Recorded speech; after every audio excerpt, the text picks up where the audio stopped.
આજે આપણા અખિલ ભારતીય પ્રદેશ કારોબારીમાં બહેનોની સંખ્યા ખૂબ મોટી છે. હું બેન ઝંખનાબેનને અભિવાદન કરીશ અને એમને પણ હું લાખ લાખ બિરદાવું છું. બેન શ્રી રીટાબેનને પણ હું લાખ લાખ બિરદાવું છું અને આ હજુ પણ આવતા દિવસોમાં વધારે પડતા બહેનો અહીંયા ઉપસ્થિત રહે એમને પણ હું બિરદાવું છું. ભાઈ શ્રી રંજનાબેન,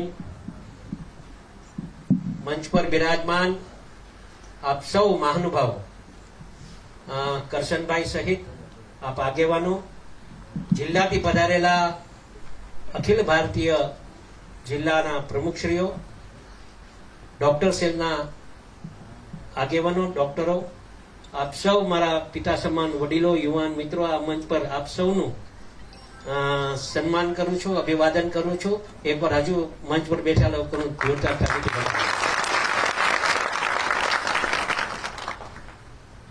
મિત્રો, આ પ્રદેશ કારોબારી છે અખિલ ભારતીય કોળી સમાજ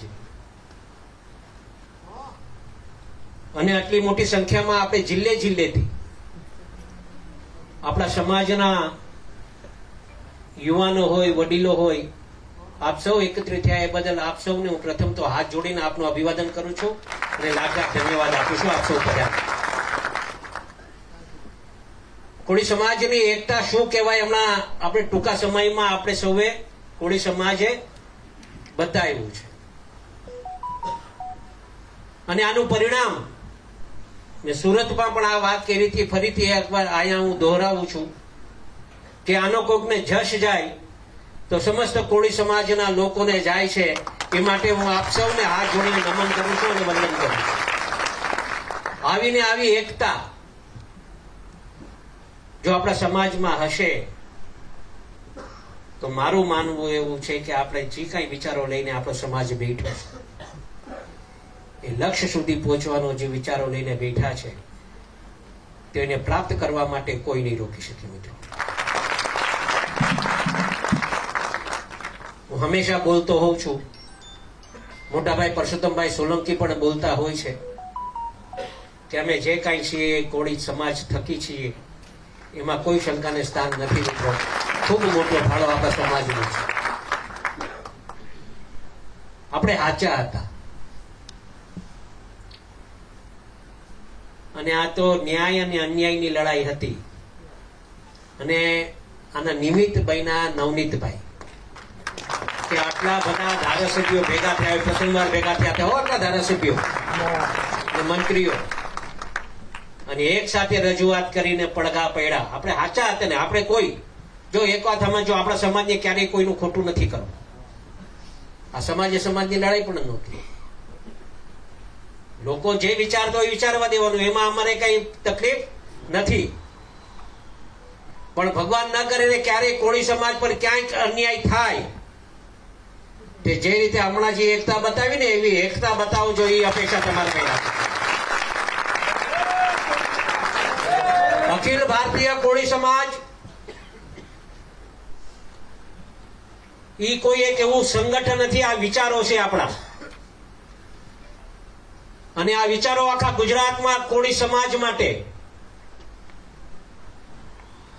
અમે આવતા દિવસોમાં ગામો ગામ નીકળવાના છે. મેં ઘણા બધા સમાજનો હમણાં જોયો છે. ઠાકોર સમાજે આખું સંમેલન એક બહુ મોટું કર્યું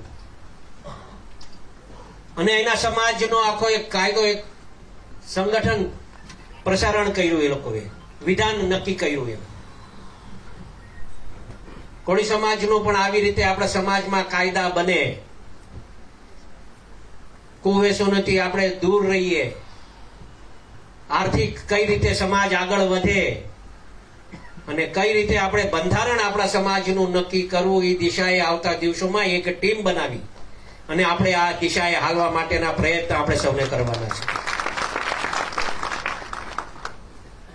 ક્યારેક ક્યારેક આ બંધારણમાં કોઈક એવા નિયમો નક્કી થાય તો એ કદાચ પસંદ આવે ન આવે એવું પણ શક્ય બને કદાચ સમાજમાં. પણ કોઈકને ને કોઈકને કડવું તો થવું પડશે ને. અમે કડવા થશું સમાજ માટે, એવી ચિંતા. સમાજનો આગેવાન સાચો એ જ કહેવાય કદાચ કોઈક સમાજના લોકોને સારું ન લાગે ને કદાચ ગાળ આપે ને તો એ ગાળ પણ સ્વીકારી લેવાય, એ સમાજનો હાચે આગેવાનો કહેવાય. અમે 1998 પ્રથમ સમૂહ લગ્નની શરૂઆત જાફરાબાદમાં કરી. મિત્રો, આજે ગર્વ સાથે એમ કહી શકું કે આ ગુજરાતમાં સૌથી વધારે સમૂહ લગ્ન કંઈક થતા હોય તો જાફરાબાદ તાલુકાના 42 ગામ છે ને 42 ગામમાંથી 39 ગામમાં સમૂહ લગ્ન થાય છે. મિત્રો, એ અમારા માટે ગૌરવની વાત છે. આજે એનો ફાયદો લોકોને દેખાવા માંડ્યો. એક શરૂઆત અમે 1998 થી કરી હતી. આજે લોકો એક નાનું એવું છોડ વાવ્યું તો આજે વટવૃક્ષ તરીકે આખા સમાજમાં ફેલાઈ ગયું છે. આર્થિક રીતે એ સમાજ, આપણો સમાજ આર્થિક રીતે એનાથી આગળ આવ્યો છે. ને તો અમે હું દાખલા આપું છું કે ભૂતકાળમાં જે વડીલોએ એક દીકરી પરણાવી હશે ને અને દીકરી 18 વર્ષની થતી અને 18 વર્ષની થાય એટલે દીકરા બાપને પરસેવો ભરવા બનતો. 5 વીઘા જમીન હોય અને 5 વીઘા જમીન કોકને ગીરવી રાખીને એક દીકરી પરણાવવા માટે હાથમાંથી 5 વીઘાનો કટકો ક્યારે વયો જતો ને એ ખબર ન પડતી. બાપને ક્યારેક પૂછો કે એક દીકરી પરણાવવા માટે કેવી સ્થિતિ. પણ આજે એ વડીલોને બધાને ખબર છે, કદાચ એક દીકરી હોય, 2 દીકરી હોય, 3 દીકરી હોય તો એમને ખબર છે મારા ગામમાં સમૂહ લગ્ન થશે, મારા ગામના લોકો કરિયાવર ભેગું કરશે અને હવે એને કોઈને ચિંતા નથી. આ એનો દાખલો શરૂઆત આપણે જે કરી આજે વૃક્ષ તરીકે, એવી જ રીતે આપણે આપણા સમાજનું એક બંધારણ નક્કી કરવાનું છે. એનો ફાયદો લાંબા ગાળે મળશે. અને આજે ગુજરાતમાં ઠેક ઠેકાણેથી આપણે લીગલ સેલના એડવોકેટો આવ્યા છે, ત્યારે હું લીગલ સેલ પણ એક ઊભું કરવું જોઈએ, આપણે ડોક્ટર સેલ પણ ઊભું કરવું જોઈએ, એવી દરખાસ્ત આજે આપના આ મંચના માધ્યમથી હું મૂકવા માંગુ છું. અને સાહેબને, અધ્યક્ષ સાહેબને, રાષ્ટ્રીય અધ્યક્ષ સાહેબને એક મારી વિનંતી હશે કે અમારા કનુભાઈ અહીંયા બેઠા છે, કનુભાઈને રાષ્ટ્રીય યુવા પ્રમુખ, કાર્યકારી પ્રમુખ બનાવવા માટે મારું એક નિવેદન છે. જો આપ સ્વીકારો તો મારા ભાઈ સાહેબ કનુભાઈને રાષ્ટ્રીય યુવા છો, નાની વય છે, કામ કરવાની ધગજ છે અને એ ધગજના અનુસંધાને મિત્રો હું ગુજરાત રાજ્યભરના યુવાનોને જે સોશિયલ મીડિયામાં જ્યાં લડતમાં હારે ભેગા થઈને કામ કર્યું છે એનું અભિવાદન કરું છું અને લાખ બિરદાવું છું. ધન્યવાદ. લીગલ સેલના લોકો હોય, દરેક જે જેની રીતેથી કામગીરી કરી શક્યા એને હું અભિવાદન કરીશ. આ કોઈ એક હીરાલાલ સોલંકીની લડાઈ નહોતી, પુરુષોત્તમ સોલંકીની લડાઈ નહોતી. આ એક સમાજને એક ન્યાય આપવાની વાત હતી.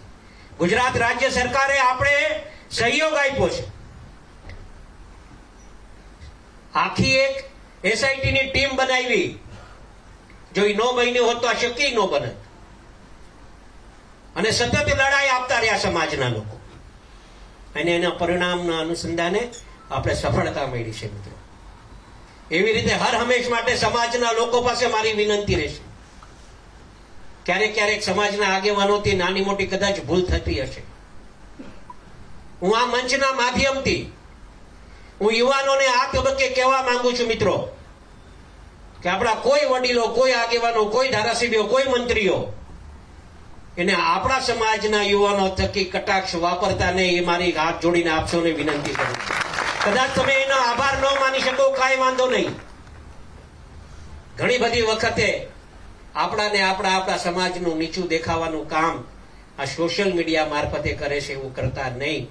મારી આપ સૌને જે રીતે માનતા હોય એ રીતે આપ માનીને આ મારી વિનંતી સ્વીકારજો. આપે ખૂબ પ્રેમ આપ્યો છે મિત્રો, આવો ને આવો પ્રેમ આપતા રહેજો. અમે જે કંઈ છીએ કોળી સમાજ થકી છીએ, હજુ એકવાર કહું છું, અને એવો ને એવો પ્રેમ આપતા રહેજો. બીજો અમારા લાયક કઈ સેવા હોય તો અડધી રાતે હોકારો કરજો. તમારા પડકે કદાચ હારા દિવસોમાં ન રહી શકીએ, પણ મેં કીધું હતું સુરતમાં સનીભાઈ ને બધા બેઠા છે, મેં આ એક બોલી શાયરી બહુ સારી આવે છે એટલે મેં એ વાત કરી. તેરે દિન અચ્છે હૈ મુझसे किनारा कर ले, तेरे दिन अच्छे हैं मुझसे किनारा कर ले, हम तो बुरे लोग हैं बुरे वक्त में काम आते हैं. हमारा માટે કદાચ એવું વિચારતા હોય हम तो बुरे लोग हैं પણ बुरे वक्त में काम आते हैं, એવા વ્યક્તિઓ છે. ત્યારે આપ સૌ અમારો અહીંયા ઉપસ્થિત રહીને અમને અમારું કદ ઊંચું કર્યું છે બદલ આપ સૌનો આભાર માનું છું. જય જય.